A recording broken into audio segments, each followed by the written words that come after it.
안녕하세요. 저는 30대 후반의 여자입니다. 요즘 사연을 즐겨 듣다 보니 이렇게나 다양한 사건과 인생이 있다는 걸 배우고 있는데요. 밝게 웃으며 살고 있는 사람도 그 마음속에는 어떤 아픔을 감추고 있을지 아무도 모를 수 있는 것 같아요.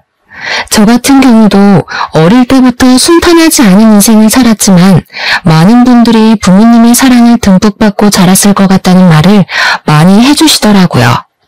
분명 가슴 아픈 일도 있었지만 누구보다도 긍정적으로 살아가려는 모습을 좋게 봐주시는 것 같아요. 하지만 저의 이야기를 들으신다면 기가 막히다고 깜짝 놀라실 거라고 생각해요. 한번 들어봐 주시겠어요? 저는 고등학생 때까지 어머니와 단둘이 살았어요. 제가 아기일 때 부모님이 이혼하시고 아버지는 집을 나가신 뒤로 한 번도 만난 적은 없죠. 어머니는 아버지에 대한 이야기를 거의 하지 않으셨지만 두 분의 사이가 좋지 않고 정말 원망하신다는 느낌을 많이 받았답니다.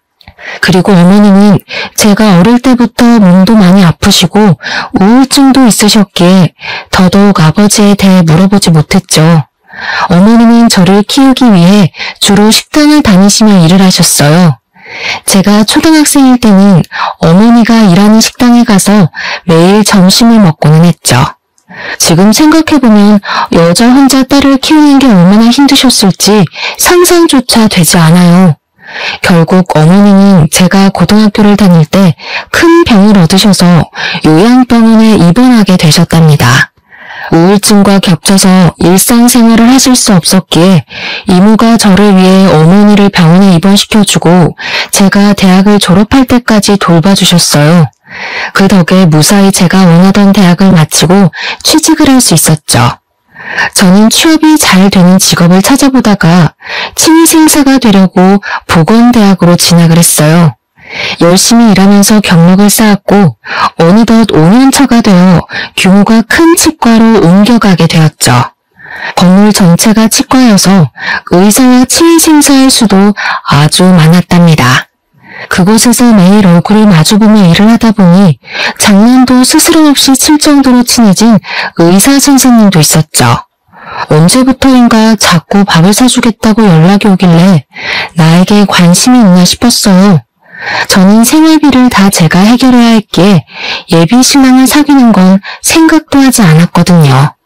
요즘 자꾸 살이 빠지는 것 같은데 내가 오늘 고기 사줄까? 퇴근하고 뭐해? 왜 자꾸 밥을 먹자고 하세요? 장난 좀 그만 치세요. 남들이 보면 오해해요. 장난 아닌데? 당연히 관심 있어서 그러는 거지. 오늘 데이트하자. 그렇게 우리는 직원들 몰래 사귀는 사이가 되었답니다. 예비 신랑은 제가 생각했던 것보다 저를 잘 챙겨주고 다정한 사람이었어요. 사귄 지 1년 정도 되었을 때 예비 신랑이 프로포즈를 하는 게 아니겠어요? 사실 정말 기뻤지만 현실을 생각하지 않을 수 없었죠. 제 형편과는 차이가 많이 날 게 뻔했고 예비 신랑 부모님이 당연히 허락 안 할 거라는 걸 알 수 있었기에 전 프로포즈를 거절했어요. 하지만 예비 신랑은 다 알아서 할 테니 걱정 말라면서 저를 집으로 끌고 가다시피 했답니다. 예비 신랑 집은 서울 중심가에 있는 유려한 주택가 집 중에 하나였어요.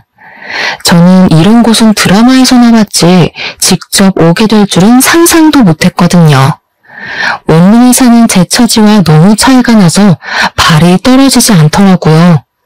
그렇게 예비 신랑 어머니를 처음 만나게 되었죠. 중년이라고는 볼 수 없게 날씬하고 피부도 광이 나더라고요. 옷 스타일도 아주 화려하고 관리를 정말 잘하신 것 같았어요.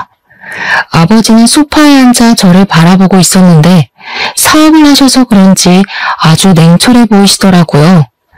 역시나 어머니는 저를 보자마자 반대를 하셨답니다. 같은 병원에서 일한다고요? 듣기로는 어머님과 산다고 그러던데 아버지는 왜 안 계신 건데? 돌아가셨어? 부모님이 제가 아기일 때 이혼을 하셨어요. 어머니가 쭉 살다가 오래전부터 아프셔서 지금은 병원에 계세요. 시모는 저를 한심한 눈으로 보며 쯧쯧 혀를 차더라고요. 저는 어찌할 바를 몰라서 바닥만 쳐다보고 있었는데 예비 신랑이 전화가 와서 2층으로 올라갔답니다. 예비 신랑이 사라지는 걸 본 시모가 갑자기 소리를 빽 질렀어요. 야, 내가 너 같은 애 딱 보면 견적이 나와. 너 신분 상승해보려고 우리 아들 일부러 꼬신 거잖아. 얼굴은 순진하게 생겨가지고 아주 꽃배만이야 이거. 내 아들이 한 번만 만나달라고 해서 어쩔 수 없이 봤더니 역시나. 제 상황이 많이 기우는 건 알지만 저도 지금껏 열심히 공부하고 일하면서 제 나름대로 잘 살아왔다고 생각해요. 신분 상승이라뇨. 말씀이 심하시네요. 이거 봐. 어른한테 말 따박따박 하는 게 보통 얘기는 아니야. 야, 진짜 아무것도 모르는 애들 같으면 이럴 때 아무 말도 못해. 너는 아주 되바라졌구나. 결혼은 절대 안 돼. 저도 시부모님 사랑받고 살고 싶지 이렇게 처음부터 반대하는 결혼하고 싶지 않습니다. 그럼 가보겠습니다. 저는 예비 신랑에게 말도 하지 않고 그대로 집을 나와버렸어요. 당장 직장에서 예비 신랑을 보는 게 어려울 것 같아서 안 쓰던 휴가도 몰아서 써버리고 예비 신랑 전화도 받지 않고 집에만 머물렀답니다. 예비 신랑과 헤어지기로 결심했지만 막상 직장에 가서 예비 신랑 얼굴을 보니 눈물이 먼저 흐르더라고요. 제 이상한 행동을 본 동료들도 둘의 사이를 알게 되었고 예비 신랑은 곧 결혼할 거라고 모두의 앞에서 말을 해버렸죠. 예비 신랑은 저에게 어머니도 허락하셨다면서 오늘 저녁에 다시 집에 가자고 하더라고요. 어머니가 많이 미안해하신다면서 같이 저녁을 먹자고 했다고 말이죠. 그렇게 다시 예비 신랑을 믿고 시댁에 가게 되었어요. 집안에 들어가니 음식 냄새가 솔솔 풍기더라고요. 시부모는 이미 식탁에 앉아 저를 바라보고 있었죠. 시모도 전보다는 너그러워진 눈빛으로 저를 보며 일단 밥을 먹자고 하더라고요. 예비 신랑이 제 밥그릇에 이것저것 반찬을 올려주는 걸 본 시모의 눈빛이 순간 날카로워지는 걸 느껴서 밥이 잘 안 넘어갔답니다. 그렇게 식사를 마치고 거실에 앉아 이야기를 나누게 되었어요. 우리 아들이 우리랑 인연 끊고 너랑 결혼한다고 집을 나갔었다. 그래서 어쩔 수 없이 너를 받아들인 거니까 우리 집에 누가 되지 않도록 행동거지 항상 조심하거라. 예비 신랑이 시모에게 눈치를 주자 시모가 입을 삐죽이더라고요. 시모가 아들을 어려워하는 게 느껴졌죠. 어머니가 요양병원에 계신다니 상견례도 못할 거 아니냐. 결혼식에도 안 오시는 게 손님들 보기에도 부끄럽지 않을 것 같은데. 새아가 생각은 어떠니? 네? 그래도 결혼식엔 엄마가 오셔야죠. 못 오실 정도로 그렇게 심하진 않으세요. 나는 우리 아들 하나뿐이라 미래에 어떤 아가씨가 결혼을 하게 될지 기대를 참 많이 했다. 내 친구들도 다 남부럽지 않게 살아서 혼수를 어느 정도로 해오는지도 대충 알고 있고 너는 혼수를 얼마로 생각하고 있니? 죄송한 얘긴데 월급 받아서 생활하고 엄마 병원비도 내야 하다 보니 제가 모아둔 돈이 별로 없어요. 열심히 모은다고 모은 게 3천만 원 정도예요. 뭐? 3천? 그걸 어디 코에 붙여? 그릇 세트도 못 살 돈으로? 아, 이런 애랑 결혼을 시켜야 된다니 친척분들 보기에 창피해서 어쩌면 좋아. 아주 사기 결혼 당했다고 하겠어. 어머니, 그런 식으로 말씀하지 말라고 했죠. 우리 집도 처음부터 돈이 많았던 건 아니잖아요. 계속 이러면 저 결혼하면 어머니하고 연 끊을 수도 있어요. 아니, 너무 차이가 나서 속상해서 그렇지. 그럼 일단 결혼식은 좀 미루고 집에 들어와서 살림도 좀 배우고 집안 가풍도 좀 익히는 건 어떠니? 가정교육은 제대로 받았는지 내가 확인해봐야 할 거 아니니? 앞으로 같이 살면서 나한테 좀 배우고 됐다 싶으면 내가 아주 대단하게 식 올려주마. 그럼 일도 관두라는 말씀이세요? 전 계속 일하고 싶은데요. 그깟게 뭔 대단한 일이라고 계속 한다고 난리야. 결혼하고 싶으면 당장 관둬. 우리 아들 망신시킬 일 있어? 집에 들어와서 제대로 배우기나 해. 저는 그렇게 직장을 관두고 시댁으로 들어가게 되었어요. 이모가 가까이 사셔서 남편과 이모만 한 번 만나고 결혼식을 곧 올릴 거라고만 말해두었죠. 이모가 걱정을 하셔서 엄마에겐 말하지 말고 일단 기다려달라고 부탁을 드렸답니다. 저는 매일 새벽 6시에 일어나서 아침 식사를 준비해야 했는데요. 원래 일하는 분이 계셨는데 제가 들어오고 인수인계식으로 저에게 이것저것 설명을 해주시고는 다음날부터 관두셨더라고요. 저는 졸지에 시댁에 들어온 다음날부터 제가 요리며 청소며 모든 집안일을 다 하게 된 것이죠. 시부와 남편이 출근한 뒤에 시모가 저를 부르더라고요. 그런데 옆에 낯선 여자가 같이 앉아 있었어요. 오늘 아침은 너무 짜더라. 시아버지는 짠 거 싫어하시니까 앞으로 조심하도록 해. 이쪽은 내 비서야. 앞으로 매일 볼 테니까 깍듯하게 잘 모시도록 해. 앞으로 가족같이 잘 지내봐요. 빈손으로 시집 왔다길래 기대했는데 생각보다 얼굴이 너무 별로다. 내가 말했잖아. 너보다도 인물이 한참 떨어진다고. 도대체 우리 아들을 어떻게 구워 삶았는지 원. 둘이 있을 때 써먹는 기술이 있나 보죠 뭐. 보통 저렇게 생긴 애들이 여우들이 많더라고요. 어머니 말씀이 너무 심하시네요. 비서님도 앞으로 자주 뵐 텐데 초면에 하실 말은 아닌 것 같네요. 말 대답하지 말랬지. 아직 식도 안 올렸는데 어머니란 말이 저렇게 잘 나올까. 그리고 혼인신고는 결혼식 한 뒤에 하는 걸로 해. 그게 무슨 말씀이세요? 다음 주에 가서 신고하기로 했는데요. 야, 아직 식도 안 올렸는데 무슨 혼인신고야. 요즘 젊은 애들은 살아보고 몇 년 뒤에 하는 애들도 많다는데 넌 뭐가 그렇게 급하니? 네 남편한테 잘 말해서 당장은 하지 마. 알아들어? 너 나 몰래 하고 오기만 해. 비서라는 여자는 저를 처음 볼 때부터 자기 아랫사람 부리듯이 대하더라고요. 전업주부인 시모가 왜 비서가 필요한지는 몰라도 딱히 하는 일도 없어 보였어요. 매일 오는 것도 아니고 일주일에 3일 정도 낮에만 오는데 보통 수다를 떨다가 가거나 같이 백화점에 가는 것 같더라고요. 저에게 청소하라고 시키고는 둘이 거실에서 차를 마시면서 얼마나 친근하게 얘기를 나누는지 누가 보면 비서가 며느리나 딸인 줄 알 것 같을 정도였죠. 오늘은 계절 바뀌기 전에 커튼 싹 다 떼서 빨아라. 창고방 가면 새 커튼이 있어. 그것도 먼지 싹 털어서 달아놓고. 천장이 너무 높아서 제가 바꿔 달긴 힘들 것 같은데 주말에 재우 씨랑 같이 하면 안 될까요? 뭐? 니까짓게 우리 아들이랑 결혼했다고 같은 급인 것 같아? 감히 의사한테 그딴 일을 시켜? 내가 너랑 커튼 빨라고 우리 아들 의사 만든지 알아? 당장 다 떼. 창고에 사다리 있잖아. 키가 평균보다 작아서 사다리 올라가도 손이 닿을까 몰라? 남들 클 때 뭐 했어? 거기서 그렇게 가정부 보듯이 보고 있지 말고 그럼 키 큰 비서분께서 좀 도와서 같이 해주면 되겠네요. 내가 왜요? 사모님이 나한테 시킨 일이 아니잖아요. 그쪽이 나한테 이래라 저래라 해도 되는 처지가 아니에요. 어쩜 그렇게 눈치가 없을까? 저는 둘 사이에서 치이다가 결국 혼자 커튼을 달기로 했는데요. 그 후 저는 정신을 잃었답니다. 사다리가 흔들려서 제가 떨어져 버렸거든요. 정신을 차려보니 거실 바닥에 대자로 뻗어 있더라고요. 시모와 비서가 저를 무슨 동물원의 원숭이 보듯이 내려다보고 있었어요.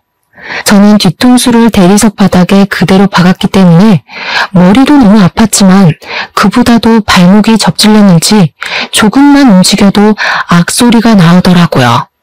무슨 애가 이렇게 조심성이 없어? 이걸 어떡하면 좋아? 우리 아들 보면 한 소리 할 텐데. 움직일 수 있겠어요? 일단 병원으로 데려가야 할 것 같은데요. 비서가 제 겨드랑이를 잡고 들어올리려고 하길래 저는 비서의 손을 탁 쳐버렸어요. 비서가 놀라서 저를 바라보더라고요. 나 아까 그쪽이 사다리 일부러 다리로 민 거 다 봤어요. 내가 못 봤을까봐 발뺌하는 거예요? 일부러라니? 그 옆으로 걸어가다가 실수로 걸린 거 가지고 생사람을 잡니? 내가 그쪽보다 나이가 어리다고 해도 왜 반말을 해요? 그쪽은 비서고 난 어머니 이 집 며느리인데요. 나 건드리지 말아요. 어차피 남편 올 시간 다 됐으니까 이렇게 기다릴 거니까요. 시모와 비서가 대꾸도 못하고 황당한 표정으로 저를 바라보더라고요. 그동안 둘이서 저를 보며 비웃고 수군대는 걸 수없이 봤지만 어차피 물어봐도 아니라고 할 게 뻔해서 가만히 있었답니다. 하지만 이번엔 일부러 저를 다치게까지 하니까 너무 화가 나더라고요. 시모는 남편이 오기 전에 어떻게든 저를 구워 삶아보려고 했지만 저는 눈을 감고 누워서 듣는 척도 하지 않았어요. 30분 정도 지나고 남편이 왔고 제가 사다리에서 떨어졌다고 하니 놀라서 병원으로 데려갔죠. 비서 얘기를 하려고 하니 이미 가버리고 없더라고요. 그 후로 한동안은 시모와 비서가 대놓고 저의 흠을 잡는 일은 하지 않았지만 끊임없이 일을 시켰죠. 야, 여기 장식장 위에는 걸레질 안 해? 이거 뭔지 좀 봐. 네 눈높이만 생각하지 말고 남들이 보는데도 해야 될 거 아니야. 거기 이틀에 한 번씩 잘 닦고 있는데요. 먼지가 어디 있다고 그러세요? 내가 말대꾸하지 말라고 했지. 너는 내가 웃음니? 잔말 말고 마른 걸레로 가구들 한 번씩 다시 닦아. 저 매일 하루 3번 밥 차리고 오늘은 오전 내내 청소했어요. 아까 다 닦았어요. 너 붕어 새끼야? 말 대답하지 말라는 거 그새 까먹었어? 다시 닦아. 그리고 내 침대 시트에 주스를 흘렸으니까 싹 빨고 하는 김에 매트리스도 좀 들어서 물걸레질 좀 해놓고. 알아들었어? 시댁에 들어오면서 다 잘해낸 다음 시부모에게 인정받고 싶다는 마음이 컸기에 시키는 건 군말 없이 하려고 노력했죠. 저녁에 남편이 오면 같이 대화를 하거나 소소하게 데이트를 할 시간도 전혀 없었어요. 남편도 남편대로 일하고 와서 힘들어서 혼자 쉬고 싶어 했고 저도 밤에는 물에 젖은 솜처럼 몸이 늘어져서 바로 혼자 잠들어 버리는 일상이 계속되었어요. 나 하루 종일 일하느라 너무 힘들어요. 치과에서 일하는 것보다 몸이 얼마나 힘든지 몰라요. 집에서 있으면서 뭘 얼마나 일을 한다고 맨날 징징대. 그럼 이 정도 각오도 없이 집에 들어왔어? 무슨 말을 그렇게 해요?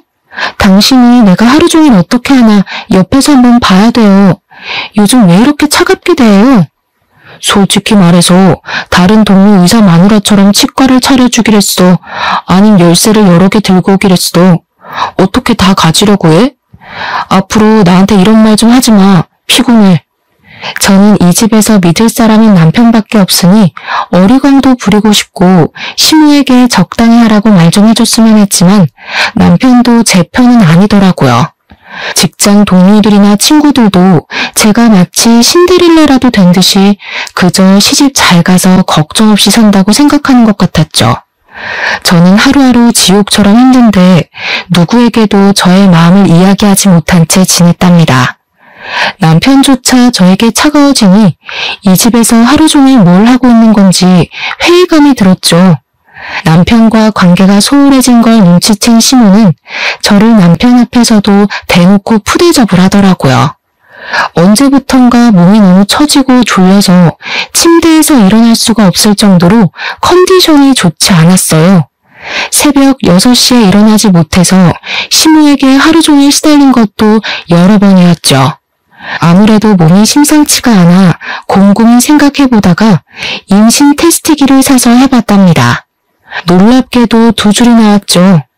저는 저녁에 남편이 올 때까지 기다렸다가 오자마자 남편에게 보여줬어요. 남편이 한바구음을 지으면서 아주 좋아하더라고요. 저는 일단 더 확실해지면 이야기를 드리자고 했지만 남편은 당장 거실로 내려가서 시부모에게도 말을 전했죠. 항상 별다른 말을 하지 않았던 시부가 처음으로 고생했다고 한마디를 해주더라고요. 거기에 비해 시모는 아주 떨떠름한 표정을 감추지 않더라고요. 이제 아기도 태어날 거니까 시간 내서 얼른 혼인신고하자. 매일 집에 있으면서 뭐가 그렇게 바쁘다고 혼인신고를 미뤄? 아직 산부인과도 안 가봤는데 왜 이리 난리야. 요즘엔 혼인신고도 다 천천히 한다더라. 뭘 그렇게 서두르니? 몸 무거워지기 전에 하는 게 낫죠. 설마 어머니가 혼인신고하지 말라고 한 건 아니죠? 어머, 얘는 무슨 소리야? 나도 몇 번이나 언제 할 거냐고 새아가한테 물어봤었어. 그치? 저는 남편만 옆에 있으면 상냥해지는 시무를 보면서 사실을 말할까 했지만 더 분란을 만들고 싶지 않아 그냥 입을 닫고 있었죠. 시부가 신고하라고 한마디를 하고 방으로 가버리니까 시모가 입을 삐죽 내밀더라고요. 그렇게 정식으로 혼인신고를 마쳤고 아기도 생기니 드디어 이 집안의 가족으로 인정받은 기분이 들더라고요. 산부인과에 갔더니 임신 5주차라고 하면서 초기엔 아주 조심해야 한다고 했죠. 시모도 앞으로는 새벽에 일어나지 말고 아침 식사는 간단하게 하자고 남편 앞에서 아주 부드러운 목소리로 말을 하더라고요. 그래서 임신을 했으니 저를 좀 더 배려해 줄 거라는 기대를 잠시 했었답니다. 하지만 남편이 출근하고 난 뒤부터 저를 더욱 괴롭히기 시작했어요. 자꾸 가구를 들어서 옮기는 걸 시키거나 무거운 택배를 가져오라고 자꾸 시키더라고요. 제가 힘들어서 못하겠다고 하면 임신한 걸로 유세 떤다고 소리를 빽 질러댔답니다. 어느 날은 친목 모임을 집에서 하기로 했다면서 10명이 올 테니까 한정식 느낌으로 저녁을 차리라는 거예요. 그러면서 메뉴를 쫙 적어서 제 앞에 던지더라고요. 겉조리까지 담그라고요? 어머니, 저 지금 입덧해서 음식 냄새도 못 맡는 거 아시잖아요. 그래서 지금 못하겠다는 거야? 내 친구들 앞에서 나 개망신 주겠다 이거야? 그게 아니라 저 혼자 이 많은 메뉴를 어떻게 해요? 제가 음식을 잘하는 것도 아니고요. 한정식 집에서 제가 음식을 사오는 건 어떨까요? 야, 이게 아주 잔머리만 팍팍 돌아가가지고 너 결혼하기 전에 약속한 거 잊었어? 내가 됐다고 할 때까지 나한테 살림 배운다고 했지? 임신해서 혼인신고까지 했다고 이제 다 끝난 것 같아? 말도 안 들어 처먹겠다는 거야 이제? 어머니, 왜 그렇게 말씀을 하세요? 제가 입덧해서 밥도 못 먹고 있는데 저 좀 배려해 주시면 안 되겠어요? 누구네 안 나와봤어?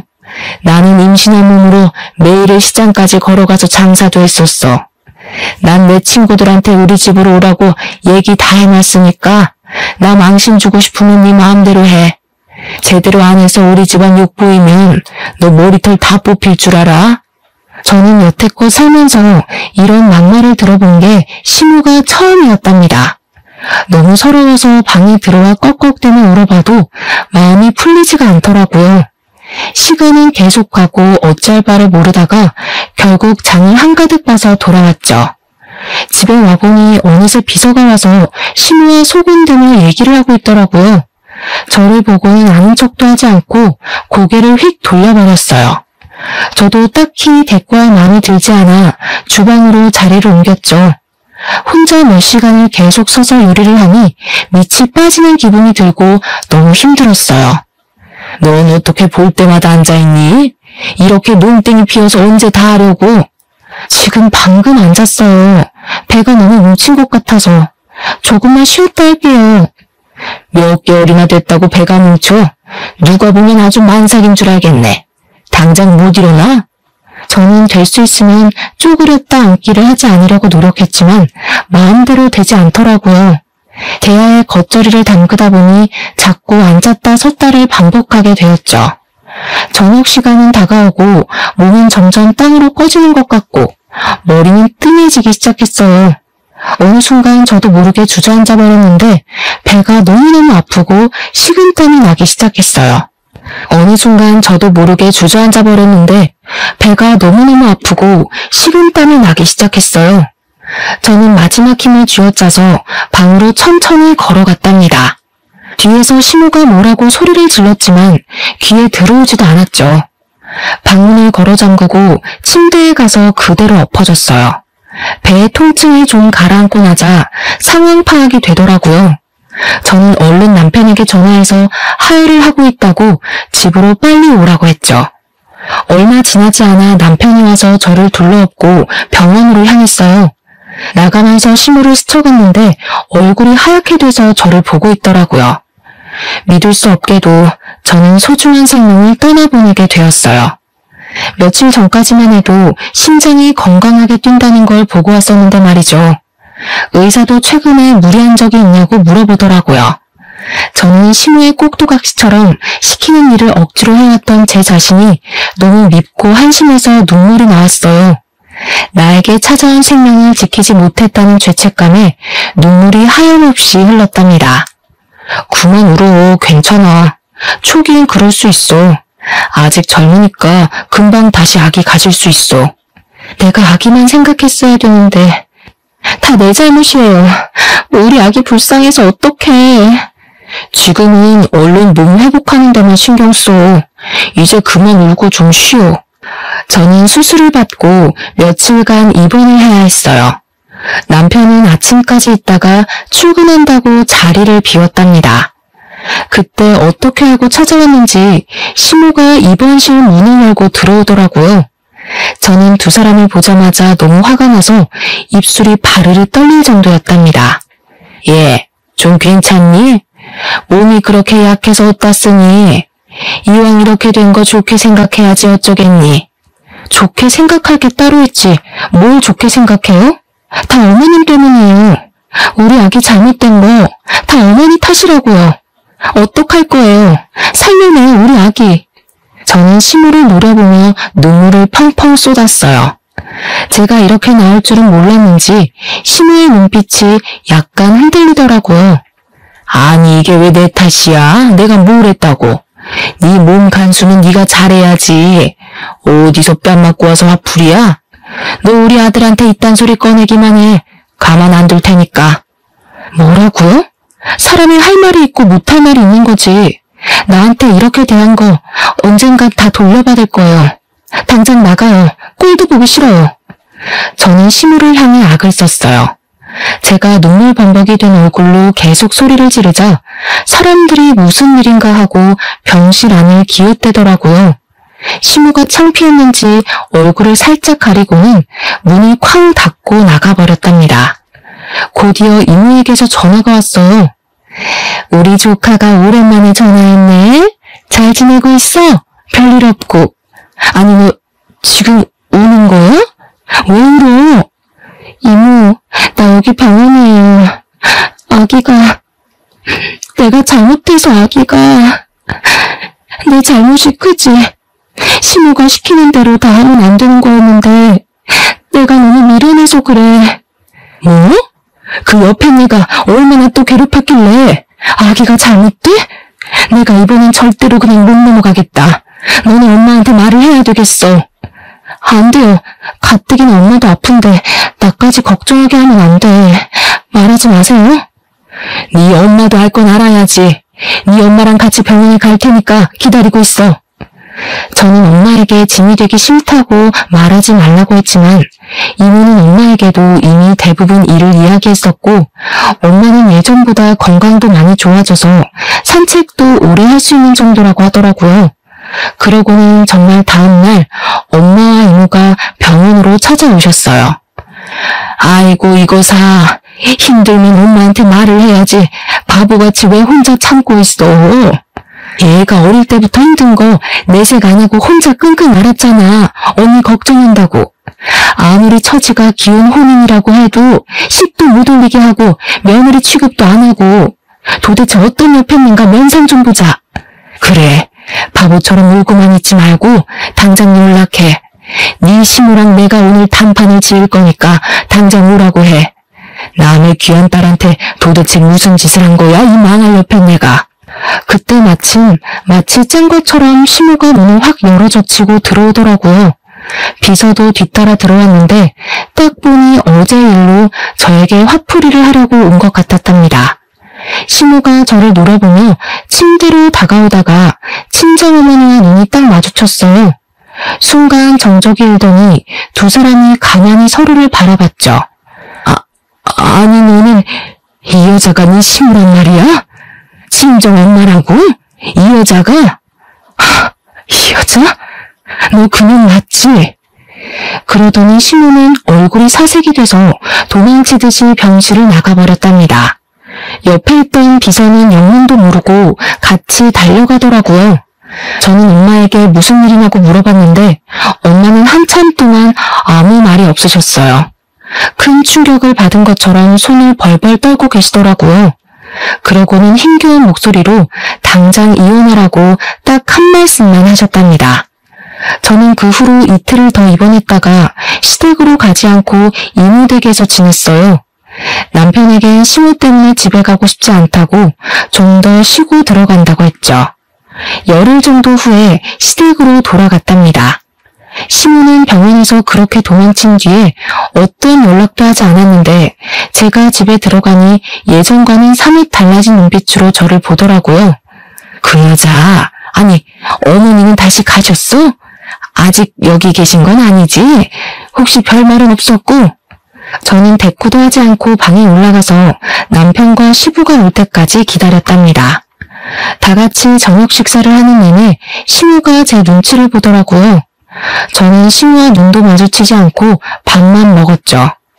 식사가 다 끝나고 시부와 남편에게 할 말이 있다고 했죠. 거실에 다 같이 모여 앉았고 저는 침묵 속에서 사진 한 장을 꺼내 탁자에 올려놨어요. 그건 부모님이 아기였던 저를 안고 찍은 유일한 사진이었죠. 시부와 남편은 영문을 모른 채 사진을 바라보았고 시모가 사진을 확인하고는 부들부들 거리기 시작했어요. 그러더니 갑자기 제 머리채를 확 잡고 마구 흔드는 게 아니겠어요. 이게 뭐하는 짓이야? 이딴 걸 왜 꺼내놓는 거야? 무슨 꿍꿍이야? 남편이 시모를 말렸지만 시모는 제 머리칼을 꽉 움켜잡고 절대 놓지 않더라고요. 저는 있는 힘을 다해 시모의 팔을 꽉 물어버렸어요. 시모가 비명을 지르며 손에 힘이 빠졌고 제가 거칠게 시모를 바닥으로 밀쳐버렸답니다. 이렇게 나오는 걸 보니까 당신은 이게 무슨 사진인지 아는 모양이지? 저는 헝클어진 머리를 쓸어올리고 핸드폰으로 어디론가 전화를 걸었죠. 전화를 받은 이모와 엄마가 시댁으로 들어오셨답니다. 친정어머니를 본 시모의 얼굴이 순식간에 흑빛으로 변하더라고요. 이게 그새를 못 참고 감히 또 우리 딸을 건드려? 야! 엄마가 시모에게 달려가서 뺨을 세게 내리쳤어요. 이모가 바로 시모의 머리채를 잡고 거칠게 흔들기 시작했죠.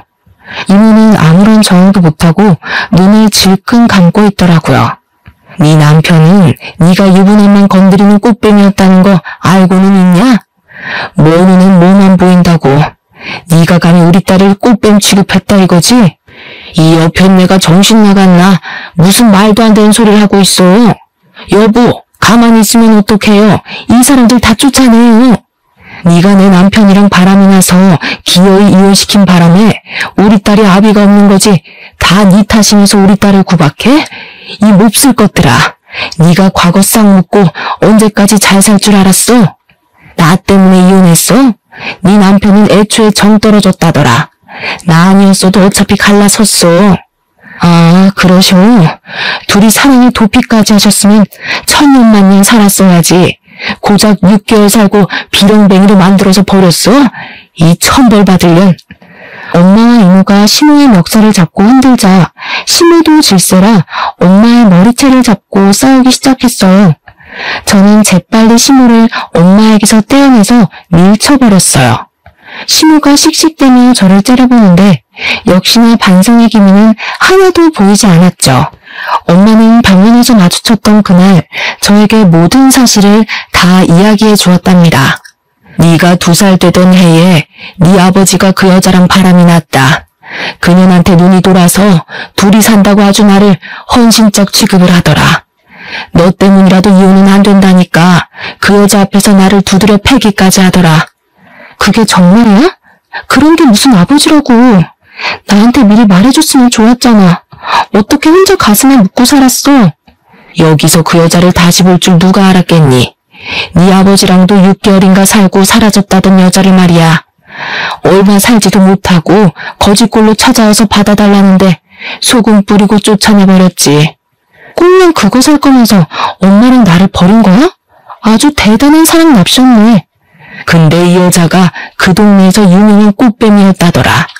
결국엔 돈 많은 남자 만나 아들은 의사 만들고 떵떵거리고 살았네. 그런 년이 감히 우리 딸을 집안 기운다고 시집살이를 시켜? 우리가 누구 때문에 이렇게 됐는데? 시부와 남편은 이 상황을 믿기지 않는 듯이 한참을 바라보기만 하더라고요.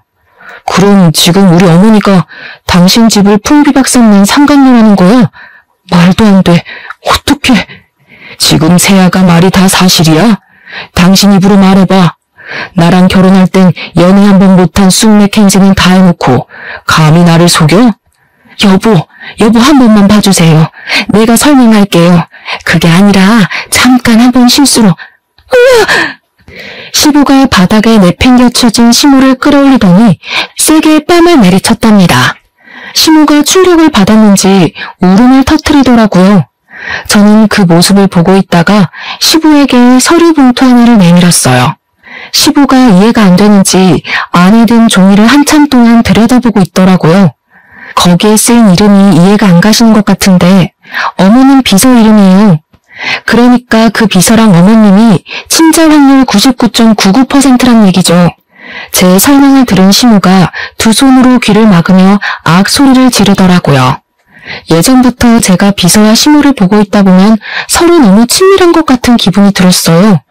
말로는 설명할 수 없었지만 진짜 사이좋은 모녀 같은 느낌이 들고 얼굴도 닮은 것 같다는 생각이 들었답니다. 심증만 가는 상황이었는데 어느 날 외출했다가 집에 들어오다가 둘이 대화하는 걸 우연히 듣게 되었어요. 엄마, 진짜 혼인신고하고 애까지 낳으면 어떻게 되는 거야? 절대 안 되지. 혼인신고해봤자 이혼시키면 되는 건데 애는 왜 들어서가지고. 저를 못마땅해 하는 건 알았지만 아기까지 미워한다니 너무 속상했었죠. 엄마라고 부른 게 확실히 이상해서 바로 유전자 검사를 몰래 해본 것이었어요. 저는 비서를 먼저 만나 유전자 검사지를 보여주고 사실을 다 말하라고 요구했어요. 그래요. 우리 엄마 맞아요. 우리 아버지가 누군지는 나도 몰라요. 어릴 때부터 그냥 외할머니랑 살았고 엄마가 당신 시아버지 몰래 계속 돈을 대주면서 살았어요. 따지고 보면 나도 피해자라고. 그래도 우리 엄마 그렇게 나쁜 사람 아니라고. 원래는 시부의 비서로 회사에 입사시키려고 했는데 워낙 머리가 안 좋아서 면접에서 자꾸 떨어지는 바람에 물거품이 되었다네요. 그래서 시부의 비서로 채용해서 월급이라는 명목으로 매달 넉넉하게 용돈을 줘가며 숨겨서 키우고 있던 것이었죠. 나는 숨기는 거 없이 다 말해줬으니까 제발 그쪽 시아버지한테는 말하지 말아줘요. 그러면 엄마도 나도 끝장이에요. 그쪽은 아직 잘 모르겠지만 얼마나 무서운 사람인데요. 화나면 진짜 인정사정 없다고요. 그러기엔 그쪽이나 당신 엄마나 나한테 너무 인정사정 없이 굴었네요. 이제 내 차례니까 기대 많이 하고 있어요. 모든 사실을 알게 된 시부는 매달리는 시모를 현관문으로 내동댕이 쳐버렸어요. 시모는 얼굴이 사색이 돼서 무릎을 꿇고 싹싹 빌더라고요. 몇십 년 동안 순진한 척하면서 나를 속였단 말이지. 내가 당신 얼굴만 보면 아주 치가 떨려. 긴 말 필요 없어. 당장 눈앞에서 사라져. 여보, 제발 한 번만 봐주세요. 막말로 애 버리는 여자보단 나처럼 끝까지 책임지는 여자가 나은 거 아니에요? 이게 아직도 입을 놀려? 자기 딸을 데려다가 감히 내 옆에서 둘이 비서라느니 연기를 했다 이거지? 당장 이혼이야. 당장 꺼져. 남편은 큰 충격을 받은 채 계속 고개를 떨구고 주저앉아 있었죠. 저는 시모가 문 밖에서 통곡하는 소리를 들으며 엄마와 이모를 모시고 시댁을 나왔답니다. 시간이 흘렀지만 남편에게는 아무런 연락이 없었어요. 저도 남편이 마음을 추스를 시간을 주기 위해서 그저 묵묵히 기다릴 뿐이었죠.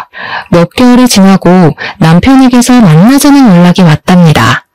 약속 장소로 나가보니 남편은 한눈에 보기에도 살이 빠져있고 얼굴도 까칠하더라고요. 빨리 연락하지 못해서 미안해. 병원도 휴직하고 다 꼴 보기 싫어서 혼자 살 집도 구하느라 나름 바빴어. 괜찮아요. 시간이 필요한 일이니까요.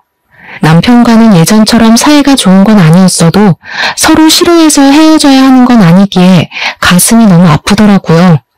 하지만 엄마와 제 인생을 망가뜨린 여자의 아들이었기에 더 이상 함께할 수는 없다는 건 저도 남편도 너무나 잘 알고 있었어요. 저는 이혼 서류를 내밀었고 남편은 순순히 도장을 찍더라고요. 한동안 아무 말이 없다가 남편이 입을 열었죠. 어떤 말을 해도 어머니와 내가 용서받을 수는 없다는 걸 잘 알아. 내가 대신 사과해도 소용없겠지만 이거라도 꼭 받아줬으면 해. 혼인신고 날짜가 비밀번호야. 남편은 통장 한 개를 저에게 건네주었어요. 통장을 열어보니 20억이 찍혀있더라고요. 저는 놀라서 얼른 남편에게 돌려주었죠. 내가 이렇게 큰 돈을 왜 받아요? 돈 많다고 다 돈으로 해결하겠다는 거예요? 그게 아니야. 네가 부모님과 누렸어야 할 행복과 지난 세월을 어떻게든 보상하고 싶어서 그래. 이래야 내가 너랑 헤어질 수 있을 것 같아. 저는 계속 거절했고 남편과 실랑이를 벌이고 있었어요. 그때였죠. 어디서 나타났는지 시모가 나타나서는 시모가 통장을 제 손에서 탁 뺏어가는 게 아니겠어요? 남편의 얼굴이 이그러지면서 시모의 손에서 억지로 통장을 빼앗았어요. 시모가 안 뺏기려고 버둥거렸지만 남편이 시모를 바닥으로 밀쳐버렸답니다. 도대체 왜 얘한테 그 돈을 줘야 되니? 네가 여자의 정신 나가도 단단히 나갔구나. 엄마가 살려달라고 아버지 좀 설득해달라고 그렇게 애원을 해도 쳐다보지도 않더니 다 너 때문이야. 네가 나타나서 이 사달이 났어. 눈이 벌개진 시모가 제 머리채를 잡으려고 달려들더라고요. 저는 얼른 옆으로 비켜섰고 시모는 그대로 앞으로 고꾸라져 버렸죠. 아직도 자기가 무슨 짓을 저질렀는지 파악도 못하고 또 다 내 탓으로 돌리려는 걸 보니 사람 되긴 글렀네요. 당신 같은 인간한테서 태어난 사람만 불쌍할 뿐이네요. 당신이 내 인생을 망친 거지. 이 불려우 같은 거 처음 봤을 때부터 느낌이 안 좋더라니. 그때 어떻게든 결혼을 말렸어야 되는 건데 아이고 말년에 이게 무슨 신세야. 시민인 커피숍에 주저앉아 꺽꺽 울면서 소란을 피우더라고요. 아직까지도 자신이 저지른 일을 반성조차 하지 않는 모습에 기가 찼죠. 통장 가져갈게요. 당신 어머니 하는 걸 보니 내가 이 돈을 꼭 받아야 할 것 같네요. 잘 쓸게요. 저는 시모 쪽은 쳐다보지도 않고 통장을 챙겨 밖으로 나갔어요. 이제 진짜 남편과 마지막이라고 생각하니 눈물이 나더라고요. 커피숍 쪽에서 시끄러운 소리가 들려 뒤돌아보니 남편이 거칠게 문을 열고 나가고 그 뒤를 시모가 고래고래 소리를 지르며 쫓아가더라고요. 그 모습을 마지막으로 다시는 두 사람이 만나지 않았고 합의 이혼으로 남편과의 인연을 정리하게 되었죠. 그 후로 1년 정도 시간이 흐르고 어느 날 전 남편으로부터 한 번 연락이 왔더라고요. 오랜만이야. 알릴까 말까 고민했는데 어머니 일주일 전에 돌아가셨어. 부담 가질까봐 장례 다 치르고 전화했어. 세상에, 갑자기 어떻게 된 거예요? 매일 아버지 집 앞에 서 있다가 차에 치여서 사고가 크게 났었어. 하필 비가 많이 온 날이라 발견을 늦게 하기도 했고 시모는 시부의 문 밖에 완전히 나버려서 거의 알몸으로 쫓겨나다시피 했기에 가진 돈이 전혀 없었다고 해요. 시부가 변호사를 바로 선임해서 소송 이혼을 진행해 순식간에 이혼을 당했고요. 부잣집에 살던 미련을 못 버리고 매일 밤 시댁 앞에 가서 시부를 부르고 집 앞을 서성댔다고 하네요. 사고가 난 뒤에 오랫동안 병원에 입원해 있었는데 숨겨두었던 딸만이 시부를 찾아가서 간병을 하다가 결국 돌아가셨다네요. 아무리 치가 떨릴 정도로 미운 사람이었다고 해도 시모의 비참한 말로에 마음이 썩 좋지는 않았죠. 친정엄마에게도 말씀을 드렸더니 한동안 말이 없으시더라고요. 과거의 묵은 아픔을 많이 걷어내서인지 다행히도 엄마의 건강은 많이 좋아지셨어요. 저는 아예 다른 도시로 이사를 가서 새로운 치과에서 일을 시작했죠. 다시 예전에 활기찼던 제 모습으로 서서히 돌아갔답니다. 저는 남편이 준 돈의 일부로 작은 아파트를 사서 엄마와 함께 살기 시작했죠. 이젠 엄마도 우울한 마음에서 많이 벗어나셔서 저녁에 제가 퇴근하고 돌아가면 함께 웃으며 밥을 먹는 일상을 지내고 있어요. 세상을 살면서 다양한 사람을 만나지만 어떻게 보면 다른 이들에게 아픔을 주고 피해준 사람들이 더 잘 사는 것 같이 보이는 경우가 참 많았어요. 인생이 참 불공평하다는 생각도 들고 저렇게 마음이 모질어야 편하게 살 수 있는 건가 하는 생각도 들기도 했죠. 하지만 시모의 인생을 보니 자신이 저지른 일은 다 돌아온다는 사실은 틀림없는 것 같아요. 저도 이제 아픔은 툭툭 털어내고 다른 사람들에게 베풀어가면서 살아가려고 해요. 사연을 듣는 분들 중에서도 힘든 일이 있는 분이 계시다면 우리 같이 다시 시작하는 마음으로 힘내보았으면 좋겠네요. 저의 이야기를 들어주셔서 감사합니다.